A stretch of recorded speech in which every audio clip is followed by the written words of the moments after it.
welcome to File New. My name's Ryan Selvey. We've got a loaded show for you today. We have the Snapple Rebrand. Muppet Vision is coming to Vision Pro since it was discontinued at Disney. We're talking about updates to Illustrator and the first YouTube video to ever be uploaded, among a bunch of other resources and a bunch of other really cool stuff.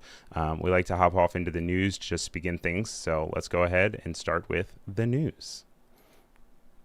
I just have to click it first. So here we go.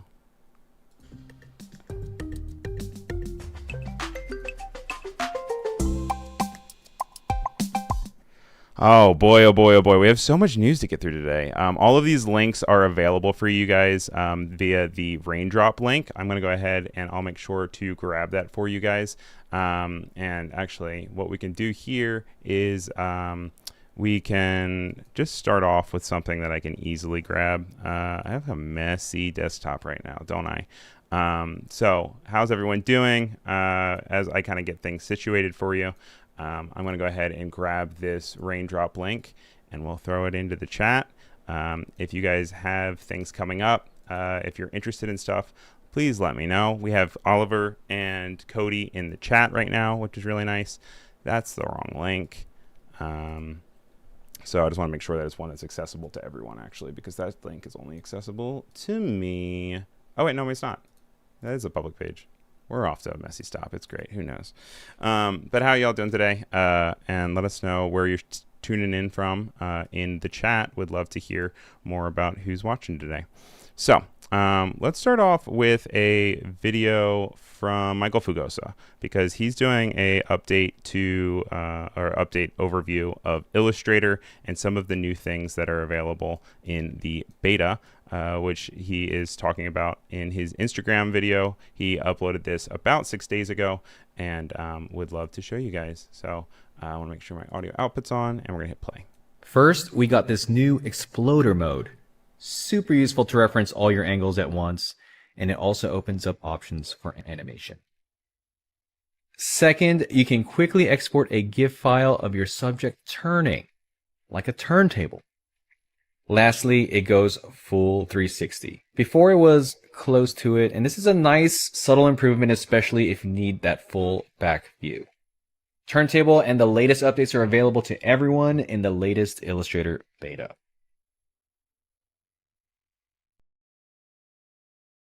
Thank you to Michael Fugosa for sharing that. Looks cool to be able to see that we have like instant things that you can automatically export as a GIF. You have the ability to also go complete 360 around. I know we talked about that, I think, a little bit last week, but it's really nice to be able to go and see it available for just GIFs, updates, and be able to add that to your different things if you're working in Illustrator. Then we have an article from Design Boom. A YouTube video becomes a museum artifact. So this is at the museum that is the Victoria and Albert Museum in London.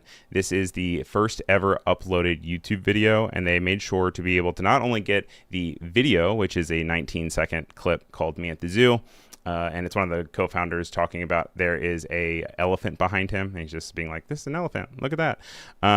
And they acquired both the first ever video and also the underlying early web page that hosted it, so that way they can have a reconstruction of the interface elements and the front end code that shaped how users encountered the online video at the start of Web 2.0. So this was back in 2005.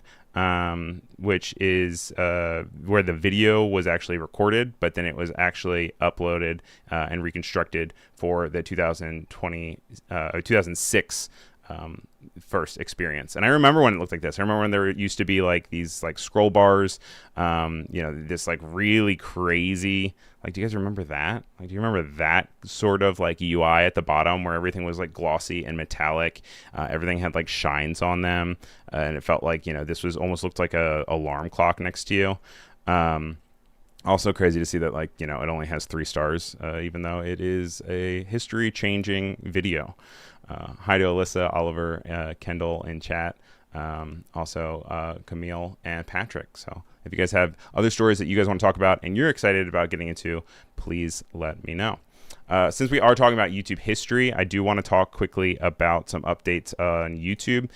Today or yesterday, they announced that they were rolling out voice responses for creators. And there's this video that we have here. I muted it because she had some music underneath of it. But now creators can go, and when they see a comment on one of their channels or their YouTube videos, they can go and they can actually record with a voice reply that directly populates within the app itself or the user interface. They show how it works in just a second here, and she pulls it up. But you can see here, there is just a area for you to record a voice reply. And I guess if you want to just like speak more candidly to it or like explain something, and then it just shows up directly within the comments, so that then there is more of a kind of human element to commenting. I believe that it probably also transcribes it, but now it's rolling out to all creators. Also, last week, they reported that they were updating the Reels, the Shorts. I called it Reels, LOL. They updated the Shorts UI for YouTube, and now if you're going to be using Android and you're using the YouTube app, no longer does it look like these regular thumbnails that would feel generically like a horizontal regular video, and then you go into it and be 5 seconds long. It would also be vertical and kick you into the Shorts experience. Now what they have is a more reflective state of it being a short and vertical video content that's vertical forward. And you can always switch it back if you want to, apparently, but now it's rolling out to everyone so that then you have a better understanding of having Reels or Shorts. I keep calling them Reels. Then for Instagram news, because that is similar to another story that we have here, is there was actually an update where Instagram is experimenting with a new redesign that might get Reels forward to you right when you open up the app. So this is coming from Ben Schoon at 9 to 5 Google. They say that the onslaught of vertical video continues. Instagram now going all in on Reels with an upcoming redesign that throws you straight into Reels when you open the app. The caveat, though, is that there is a new customizable Your Feeds that can include a follow-only feed. This is something that they have started experimenting with. There's been a few different social services that are doing this where you're able to customize and create your own feed. I think that's specifically Meta experimenting with it. I believe they're experimenting it in Threads is where it exists. But it's interesting to then see that this could be applied to Reels as well. Apparently, when you open it up, it says that the home tab has stories pinned to the top at first, but then launches straight into videos with endless scroll, which we were talking about is actually in court right now in, I think, Europe and even some parts of America, where endless scroll is kind of up to debate if we're going to be able to keep that around, or maybe it's just like limited to older users. That's aside the point. It says other tabs include messages, search, explore, and your profile, and then a Your Feeds tab. So these are leaked things that are apparently the in development posts and screenshots from a person on X that's, I think it says How Fixer. And this was also screenshots and recordings came from Parth Chandel 50. It's linked to everything in the chat if you want to look for it, but they actually have a video for it as well. And then you can see how the experience is. You can see that they have this Reels tab in the middle here.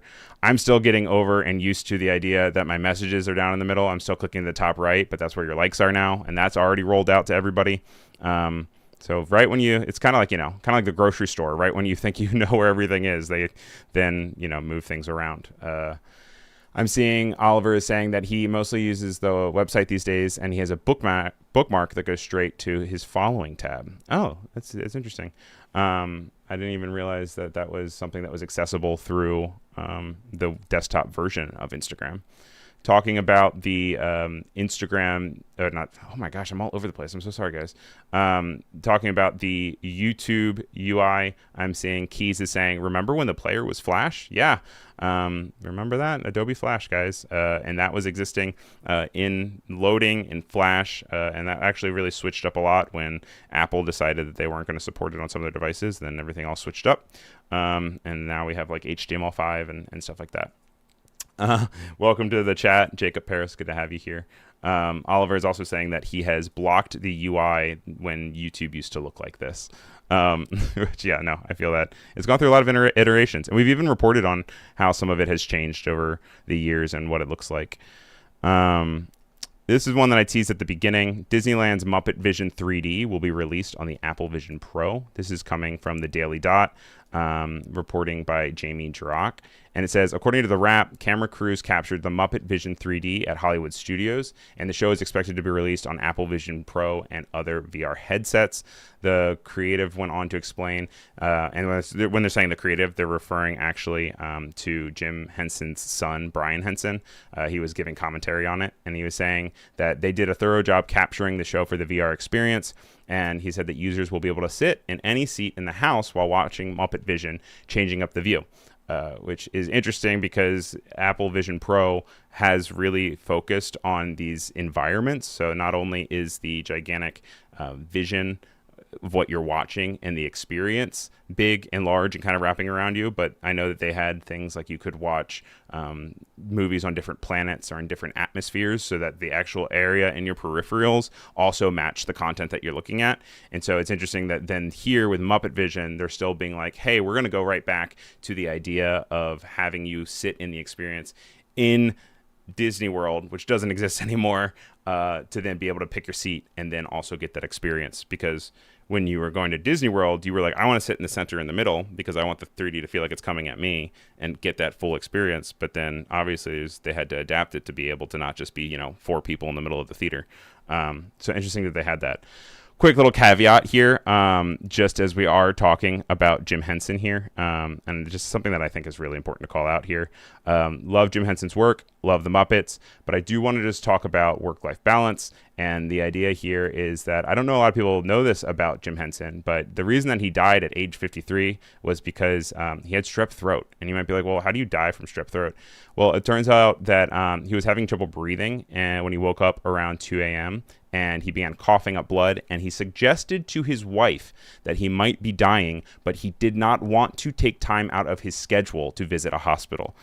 Basically, 2 hours later, he was then rushed to the hospital, and they basically found that there was strep throat that he had had for several days, and that he had not treated because he was so focused on work, and then died at 1:21 a.m. the following day. Even though a lot of the medicine did work, it just ended up being a little bit too late. So I say this as to, we love Jim Henson. The reason why this is a big deal for Muppet Vision is because it was the last project that he actually worked on before he died. So it is nice that it is finding a way to exist and live on in new formats just because the actual attraction has gone away.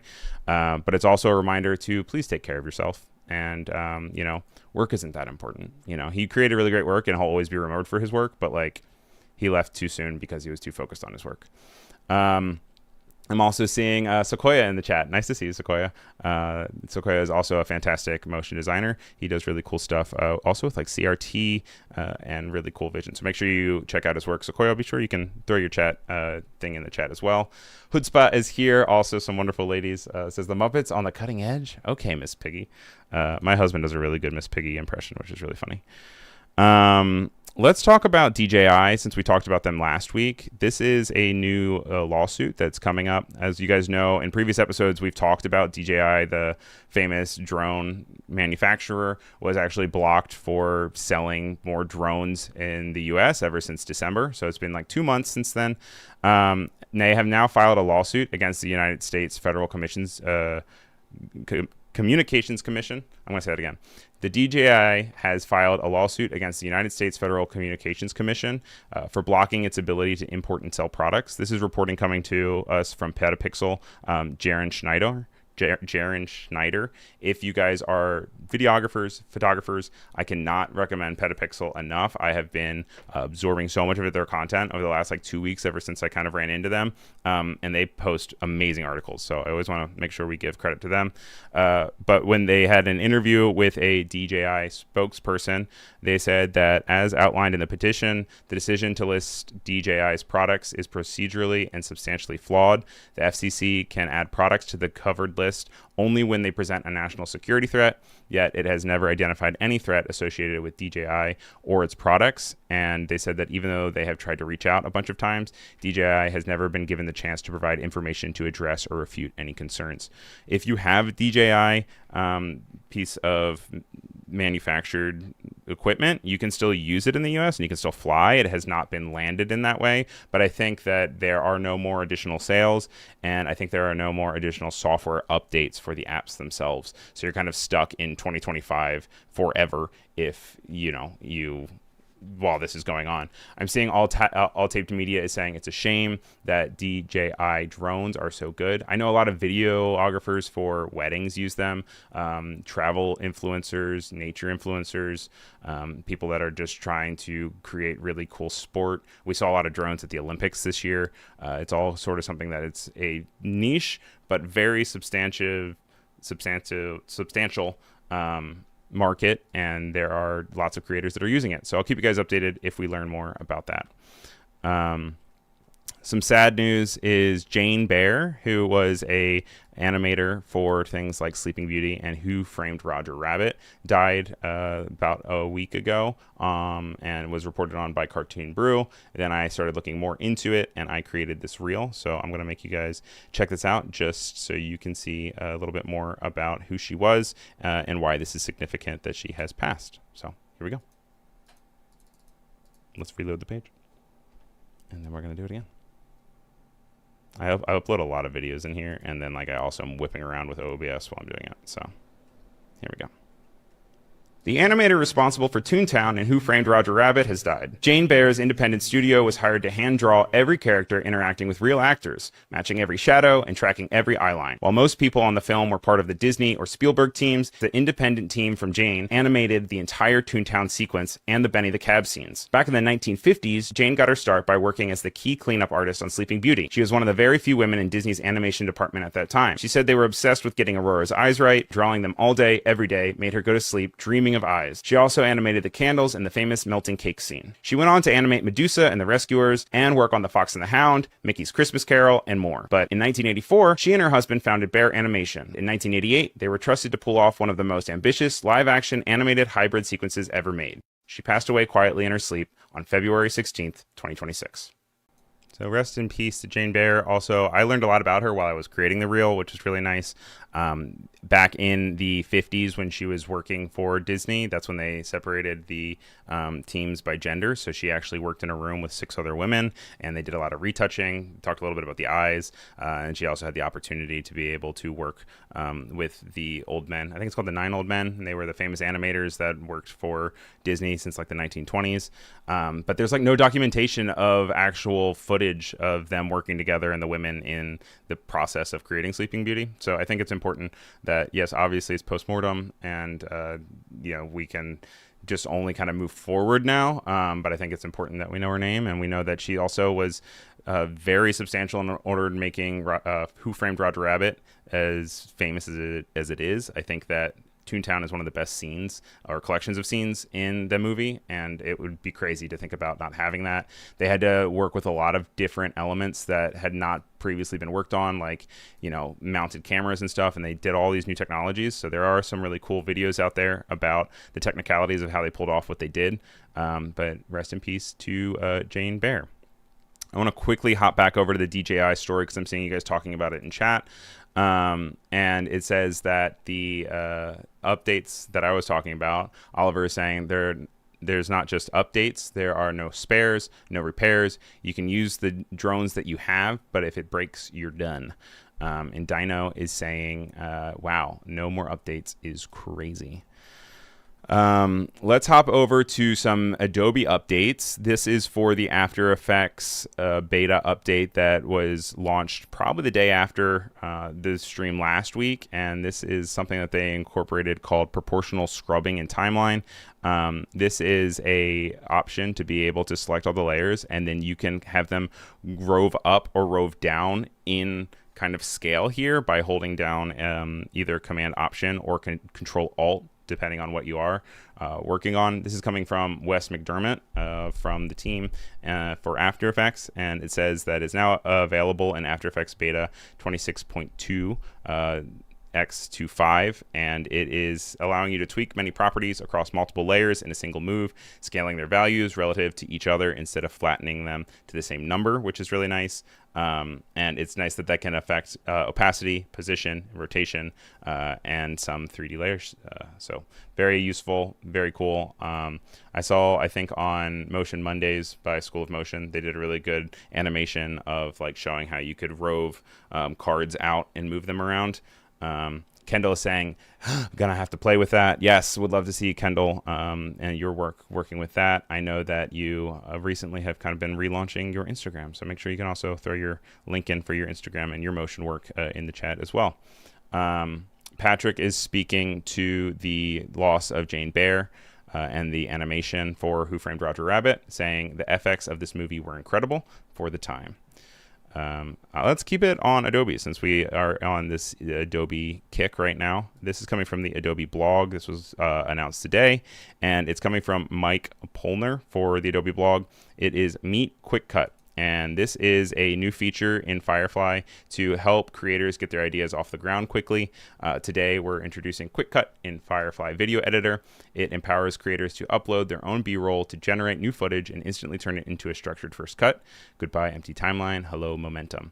I think that what this is really nice to see and hear is that Adobe is not positioning this in any way that this is going to replace video editors. This is a leveraging tool to help video editors get their feet off the ground when you're working on an edit. Sometimes that can be the longest time, is going through the whole thing and then cutting down and seeing where it can work. In the same way that when you sit down to write a paper and you start to write, getting like the first paragraph out is always the hardest part.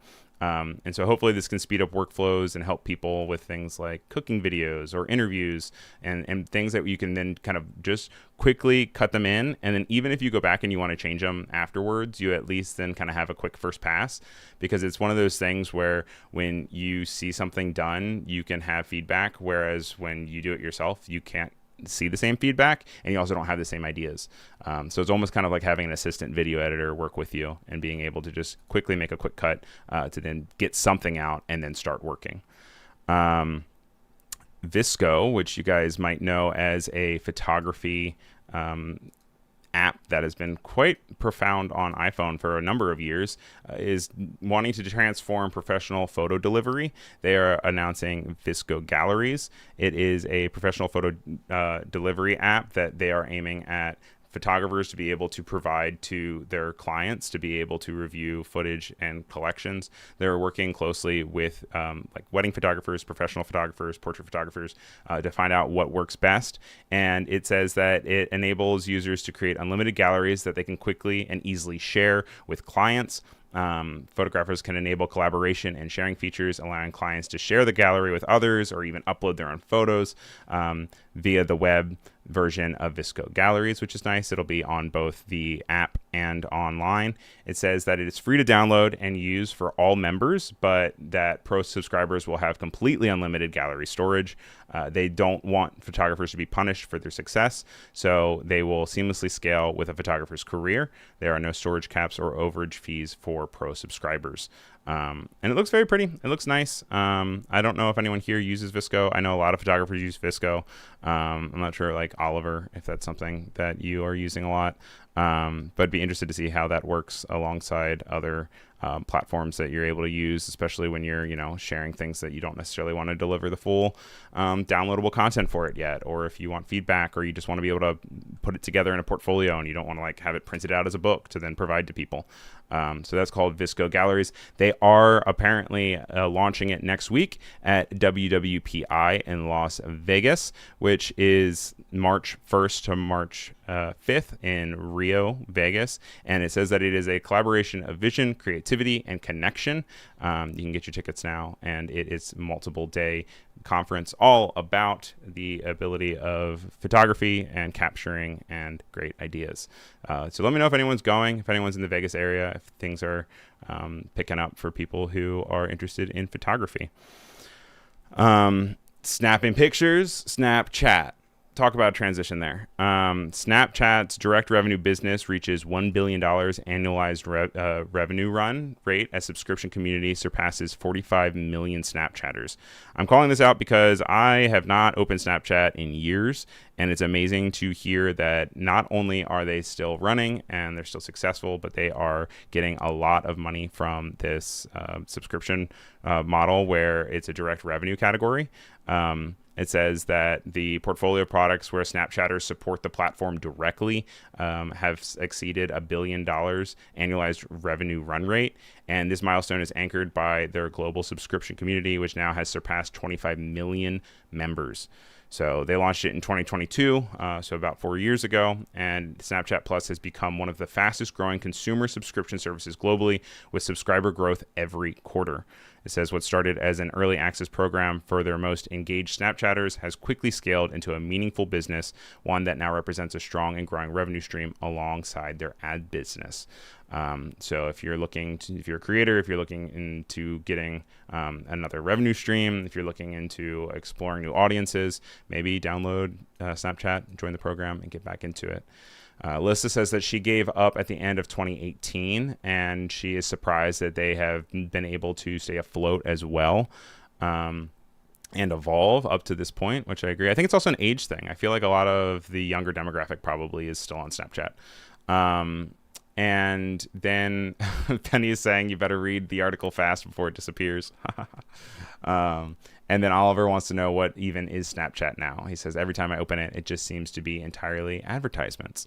So I'd be interested to know what people's experience are with Snapchat as consumers, if everyone's just on there making money and it's kind of just being money passed back around and everything's advertisements, or if there are people who are passionate about it and want to see it.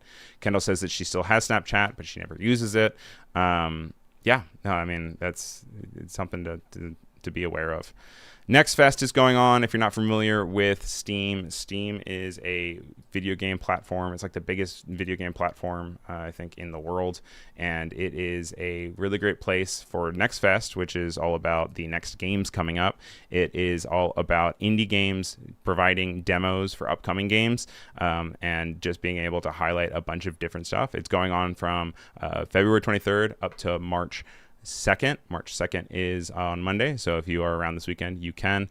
And it's all different types of things. There's some really pretty ones that you can see are on my wish list. Memento is, kind of like moving things around in this 2D space, which could easily be created in different apps. And then you also have, like your 3D sort of stuff. They have something over like 3,383 demos are available for the next week. And they're all completely free. You can hop on and explore by genre, subgenre, visual viewpoint, features, themes and moods, platform, controller support, and more. I think that as we continue to develop digital spaces, more and more is kind of overlapping, and thinking of design and creation and ways that you can cross media over into things like video games, I think is only becoming more prevalent. And or if you just want to enjoy some artsy stuff, it's really nice to be able to see how artsy different things have become in the video game space. It's no longer just Pac-Man and Call of Duty. This is another news story for our photographers here. Oliver, I'm just trying to impress you this week. Also, we have a suggested link from Oliver this week as well, so I definitely will be calling you out in just a little bit, so make sure you stick around. But this is for Tamron users, which is a brand of lenses. They said that they now have a dongle that lets you customize and control your lenses on iPhones and iPads. This is reporting by Jeremy Gray on Petapixel. You can see this is some screenshots of the app itself, very bare bones. Not the most beautiful app, but I mean, this is where functionality is going to be way more important than form for this stuff. Penny's saying that this episode is sponsored by Oliver. Might as well be, right? We love Oliver. Oliver is a fantastic nature photographer.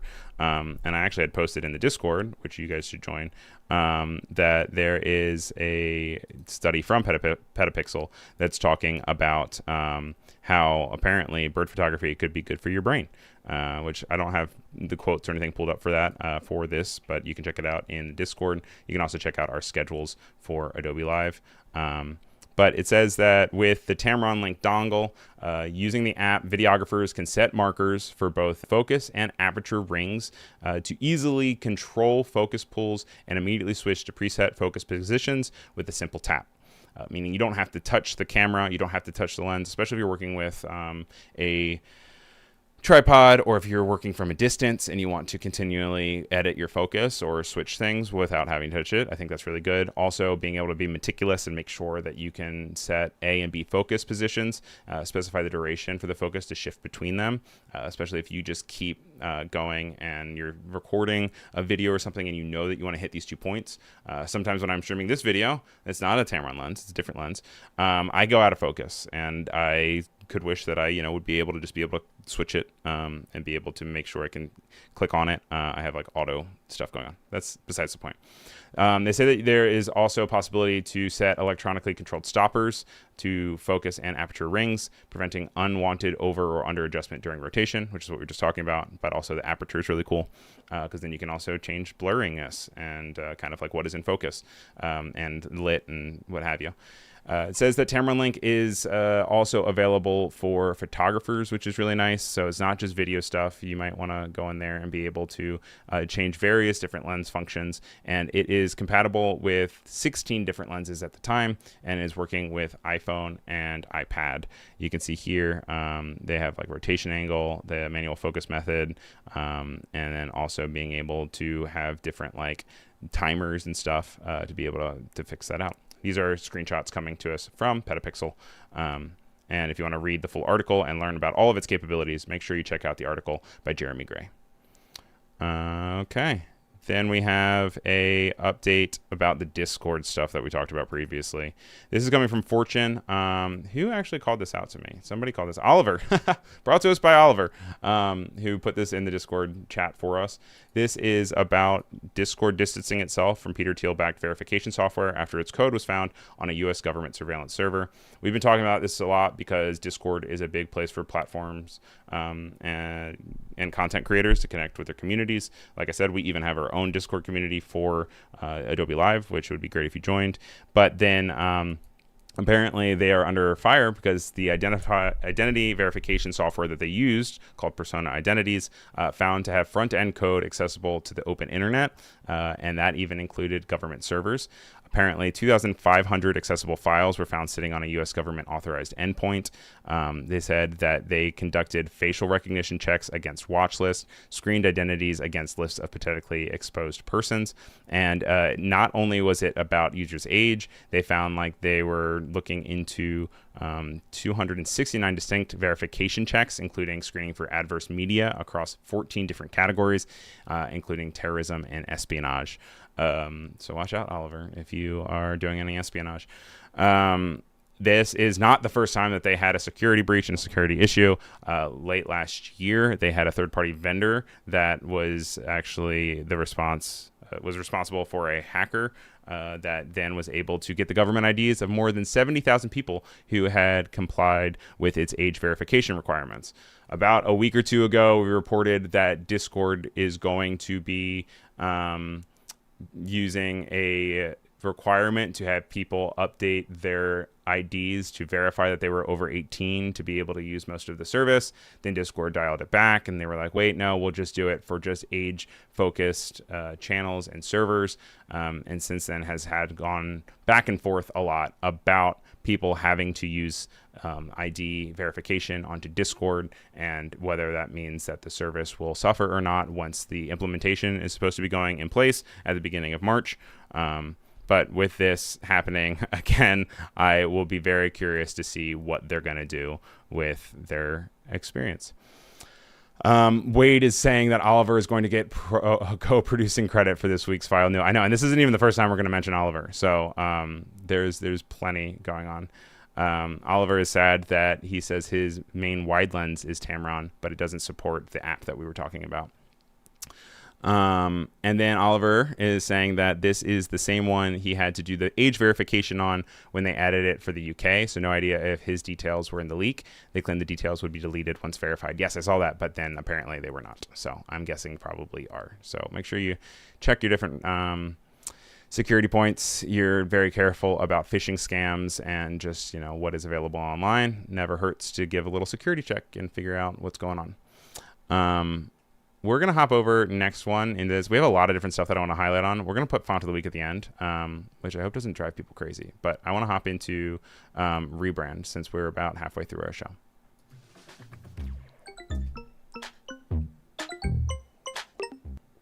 This was a really fun article. It's very long, so there's much more than what I am just going to touch on here. This is just a quick little highlight of it. It's coming from our friends at Creative Block. Daniel John has a new series called Rebrand Revisited, and it is all about revisiting a brand redesigns that divided opinion and then seeing how they work over time. It says 10 years ago, which is crazy. That was 2016. Instagram did something that, judging by the initial response at least, amounted to heresy. It unceremoniously killed off its beloved retro camera icon with its brown leather rainbow stripe and skeuomorphic charm and replaced it with a flat neon gradient glyph. So the internet was so mad about it, they kind of collectively said it was a bad rebrand, and everyone even going as far to Adweek. You can see this is from May 11th, 2016. It says, Instagram's new logo is a travesty. Can we change it back, please? Modernizing effort goes awry. And that's from Tim Nudo, or Nud. Nudo. And basically now, 10 years later, we're all kind of eating our words because it says that it has aged incredibly well. The logo is still there for a start. Not only that, but it's arguably now one of the most recognizable app icons, and if not one of the best logos on the planet. And it is something that people immediately recognize. It is immediately scalable. It is immediately put everywhere. When you see this icon, there is no question that you are talking about that logo and that platform. And it's just a really interesting exploration provided to us by Daniel John. It goes all the way back to showing us that this was the original logo and icon for the app right when it first came out back in 2010, which is crazy to know that Instagram is 16 years old.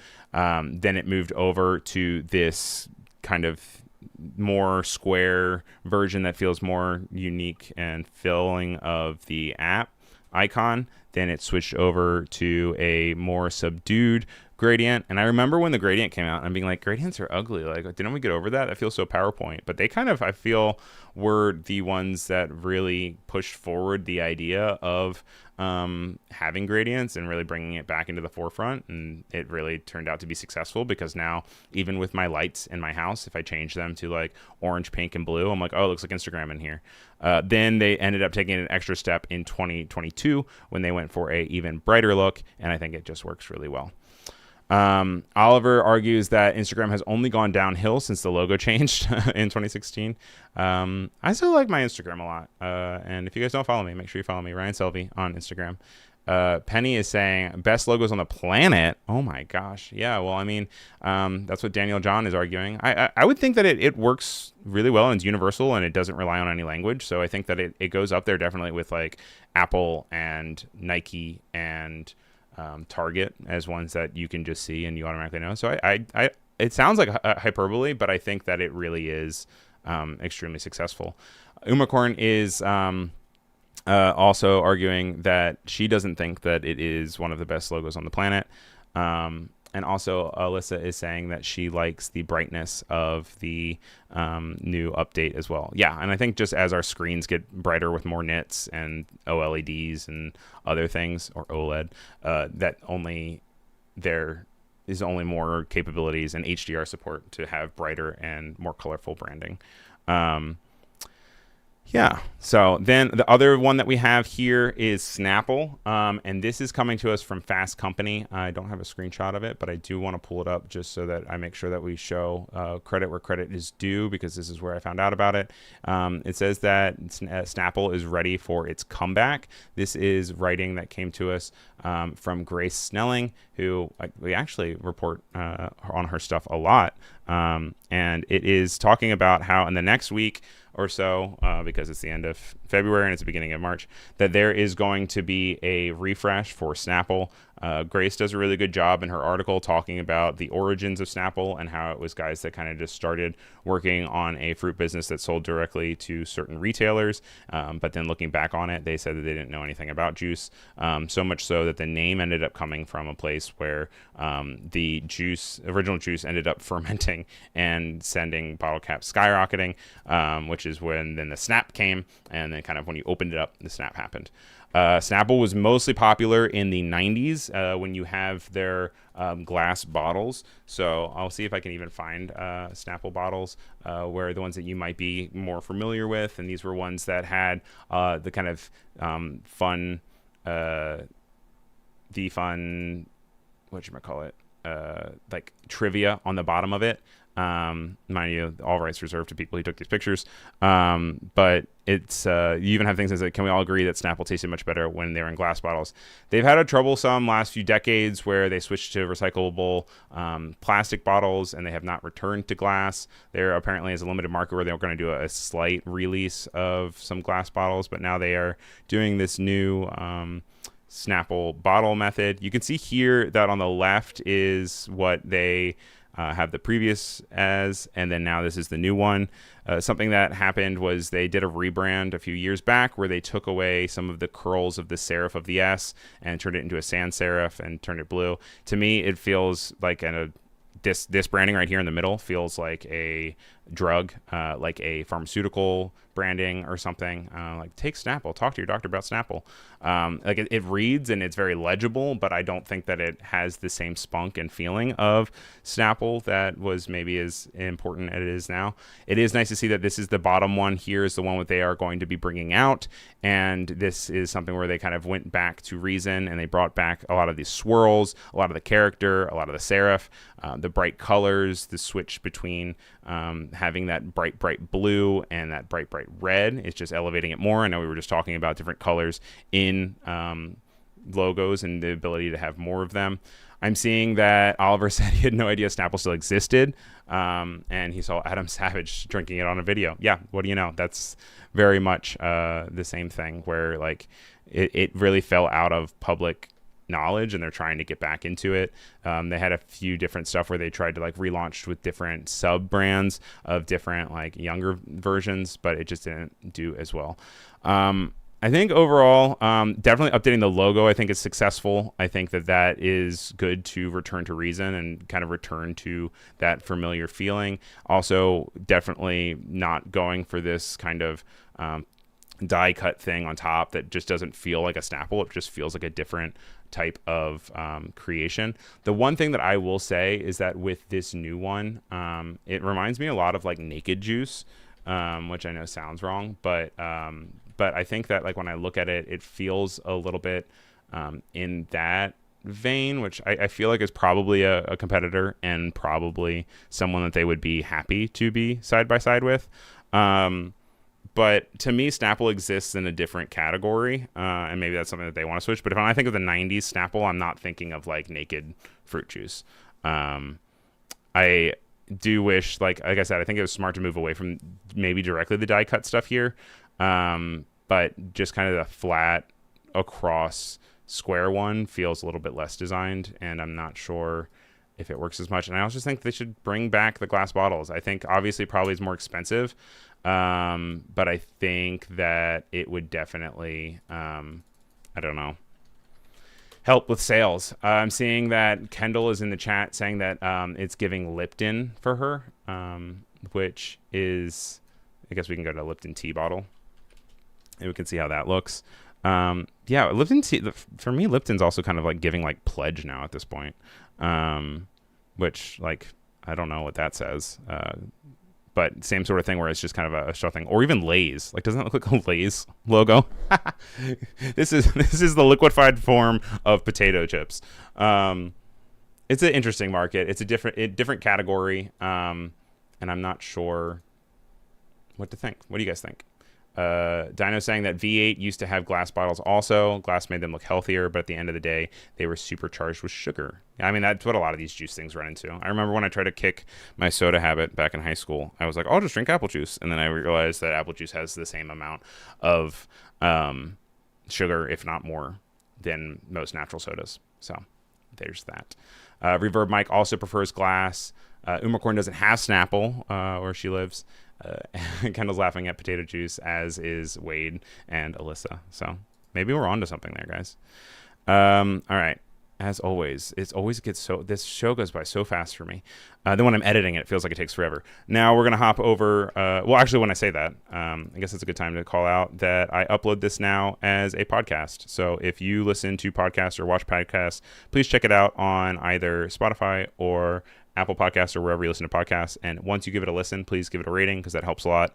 And I'm seeing the numbers go up. So there are a handful of you that are listening and watching. So thank you if you are. And let me know if it's something that you want. I've been doing things where I was editing a little bit, but then also it takes too long. So I kind of just get it up and I can come back to it. But let me know if you want me to edit down more or if just leave it as is. We've got some Oliver coming up. So let's hop into resource.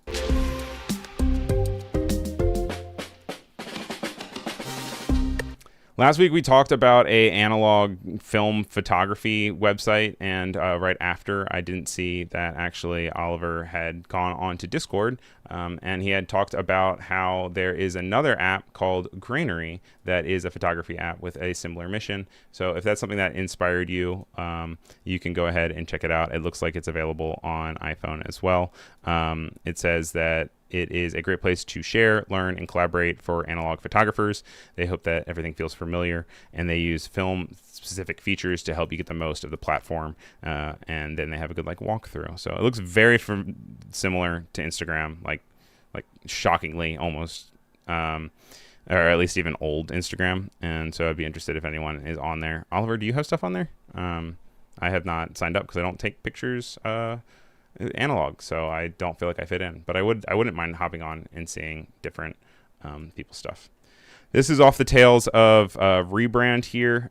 This is a resource called LogoDecks, and this is a Instagram account that I follow, has almost 300,000 followers. They do really great work, and I didn't want to necessarily even just call out one specific post, because it's really just nice when you're scrolling along all the craziness that is Instagram, to be able to reach this point with LogoDecks where they just look into the creators of famous logos and then not only show you who they are, but also a lot of times they will show the original kind of sketch for it and then other iterations as it's gone on. So looks like Susan Bradley did the Toy Story logo, which I know the Toy Story 5 trailer has recently come out, and then shown kind of how it's evolved and changed over the years. You can see that for Toy Story 4, they had completely dropped the shadows that are kind of within the letters, and makes it a lot more flat. So kind of see how that's evolved. And then, you also, have some, back all the way to things like Polish airline logos or, IBM, which obviously Paul Rand, who is one of the most famous graphic designers, and just being able to see different iterations of it. It's just a really good resource to go on, get inspired, learn more, and also fill up your feed with some happy, just kind of pictures that have different logos rather than insanity. Talking about learning things on Instagram, this is a resource coming to us from WillTSchafer. Or just WillTSchafer. He is a tech and video creator, and he is teaching people how to create better videos.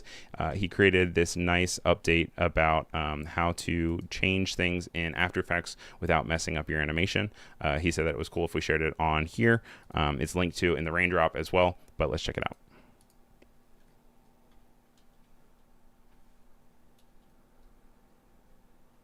Have you ever animated something perfectly, but when you move it, it does one of these? Bro, what the hell? Welcome back to relearning After Effects from scratch. Part 2.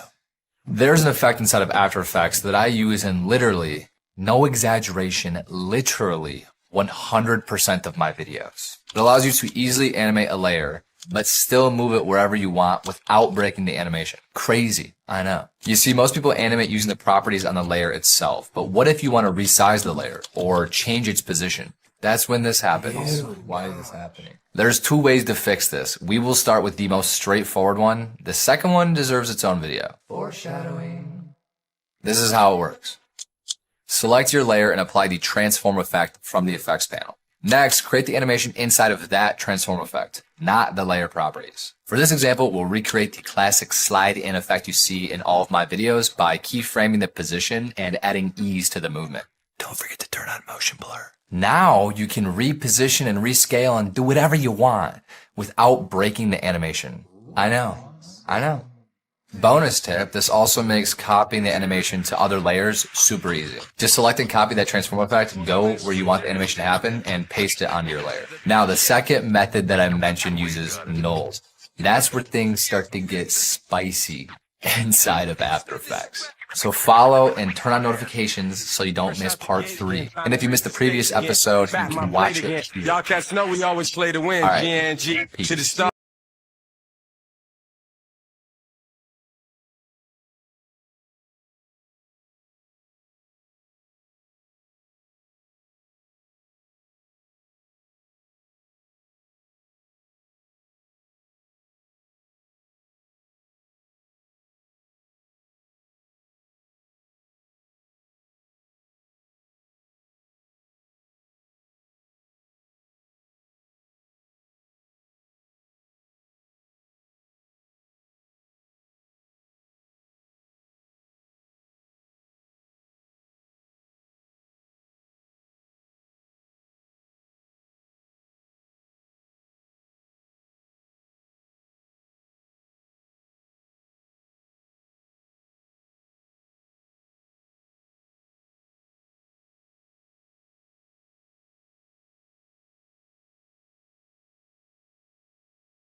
God, I hate that. I hate that so much. Sorry, guys. Well, thank you for that. We were there for a little bit. I just saw, I just saw Alyssa text me. I was like, why is she texting me if she's also in the chat? But that makes sense. All right, guys, we're gonna fly through these. That was a long period of time. Thank you for sticking around. We're gonna have to cut that out in the replay. Okay, this is Mancine.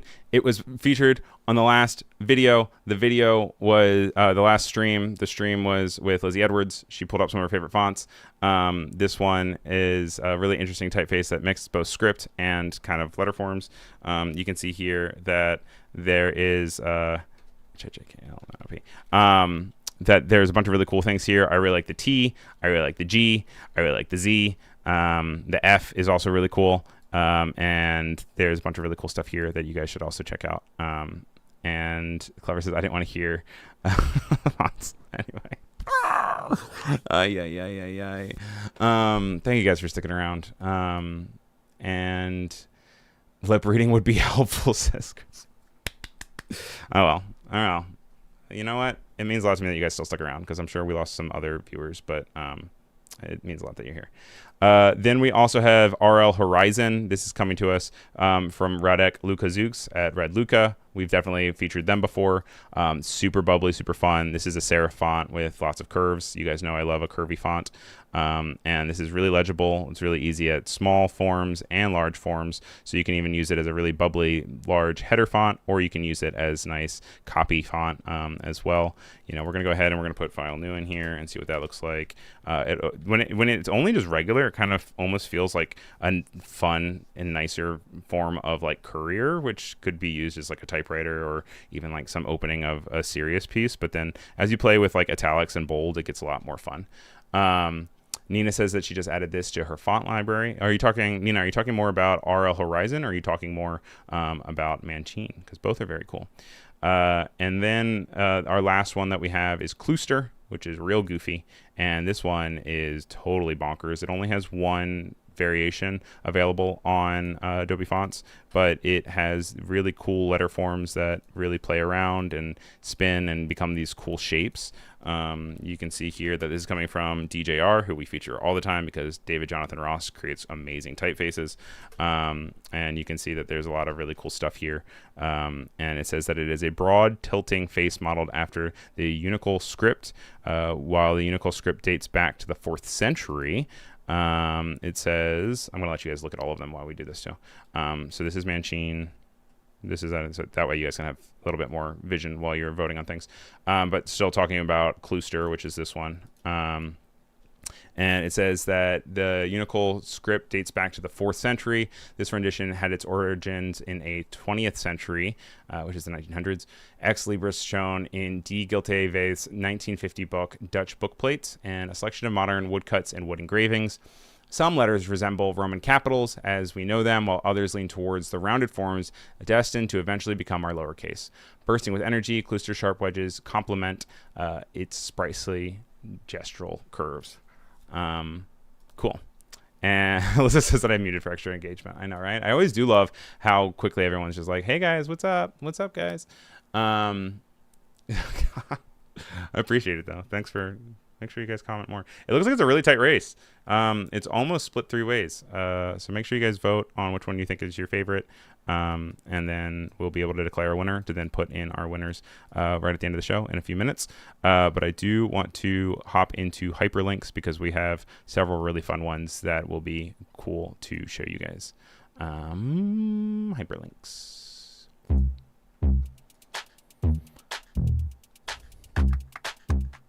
This is coming from Keys, who I believe is here right now, right? Yeah, Keys is here. Fantastic painter, which I may add, which like to the side here. He says, if you've heard of Wordle, try Colorfle, a game where you have to guess the composition of colors in a smaller style to finding letters in Wordle. And same sort of thing where it kind of builds it as a stack. It'll give you the correct colors as green. Since they are different portions of it, it's going to be going down this way. So you can actually put it in the wrong spot. And then you have different colors to then experiment with. I'm going to go ahead and pull it up. And I guess if you don't want spoilers for today's rendition, I guess you can like close your eyes or not see what is going on. But it's just really easy to go to. It's just colorful.com. Today's color is the yellow that I have on screen here. Apparently it's an easy one, so let's see if I embarrass myself. I'm guessing that yellow is going to be the biggest color. I feel like probably a brown and a tan are here. You press enter. And look, I'm completely wrong apparently. So it has this tan here, so I know that that is in the right spot. These two are no longer accessible to be able to use, but we're going to have some sort of stronger yellow here. So what if we do something like a orange, a white, and a tan here, and see if that works. So we're even closer. So I know it's orange and then something and then tan, but I need something to make it a little bit more gross looking. I feel like maybe this one here. Nope. But you can see that I'm going up in my percentage here of like what I am close to accessing. And then we have, let's do this one, maybe this brown in here. Dang, I'm getting farther away.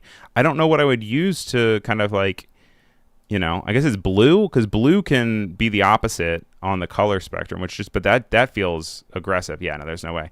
We're going to see me fail live on stream. Let's do this one. Black and that, and we failed. Ah, you kidding me? All right, guys. Well, you can see I failed live on stream. I won yesterday, so I've broken my streak. But a fun little game you can do. You can also, when you go into share, I would love to see how you guys end up hitting things on the file new area, because you can go and it does the same sort of thing as Wordle, where it'll show you kind of where it is and it doesn't break it for other people. Oliver is ahead of us, so he's actually on 14:02 because it'll change at 5 p.m. your time zone. So even if it changes for someone else, it won't change for you. And then I have one other game that we have here, and we are like limited on time. We're going to go a little bit over. I'm sorry, but we muted ourselves, so we have to. And this is for a game that is also color-based, and it is a dialed game. It says humans can't reliably recall colors. This is a simple game to see how bad or good you are at it. We'll show you 5 colors, and you'll try to recreate them. And you can even do it as both something where people vote and go with it, or you can do it solo. Since we're limited on time, I'm just going to do solo here, but I'm going to show you guys what it kind of looks like. Ooh, and it even has the little things. So it shows me this brown color here. It gives you a few seconds to remember it. And then I have to then adjust some sliders to then go and to the best of my ability, like remember like the saturation of it and kind of like where it lands. And then you hit it and it'll tell you that I nailed it. Because I think it goes up to 0 to 10, I think, for each one. And so they'll give you 5 colors, and the colors are not always the same. So if you refresh the page and stuff, it'll change. It also isn't the same for every single person. So it's just kind of like a fun tool to also go test your memory, test also kind of like how you interact with hue, saturation, and lightness, which is what HSL is. And those are the same ones that build the colors that have hex codes. So I was way farther off for that one, which is interesting. Oliver was going to say try the lighter green, but I was too quick for the previous one. Yeah. So that's dial.gg, and I'd be interested to see how you guys perform. It'll, when you do it, for whichever one that you do, like I said, it's not going to be the same one. It's going to be different, but you can see that if you go back here a little bit, that Arif got 14.32 out of 50, and he was fuming with rage. So you can also share it and challenge friends and go off it and see if you can improve. We're over on time, but make sure you guys switch over to Twitch right after this. The last one came to us from Allie Rogers. She texted this to me. This is drawing a horse link, and this is just a really goofy website. You can go in, and it's just gradients.horse, or just gradient.horse, I think. And you go in here, and it says draw a horse. So we're going to go in. I'm going to use my, nope. There we go. I'm gonna go in here, and so I just like draw. We're gonna even give him a little tail. You give the body. That's a horrible horse. The hind legs. So we can say like doo doot, doo doot, and then front legs, doo doot, doo doot, and then you let your horse run, and then it like joins the rest of these horses that are all available here. You can add more. Apparently this is coming to us from Mikhail Rybak. There's music to it too, which I don't want to play because I don't know if we have the rights for. But you can go and you can see all the different types of horses. You can like click on them and interact with them. And they just kind of run across the gradient. And it's goofy and it's fun and it's weird. And I don't know what purpose it serves besides entirely just being like, oh, the internet can be fun sometimes. But that puts us at our time for our show. Let's hop back into Font of the Week quickly, just to look at who was our winner.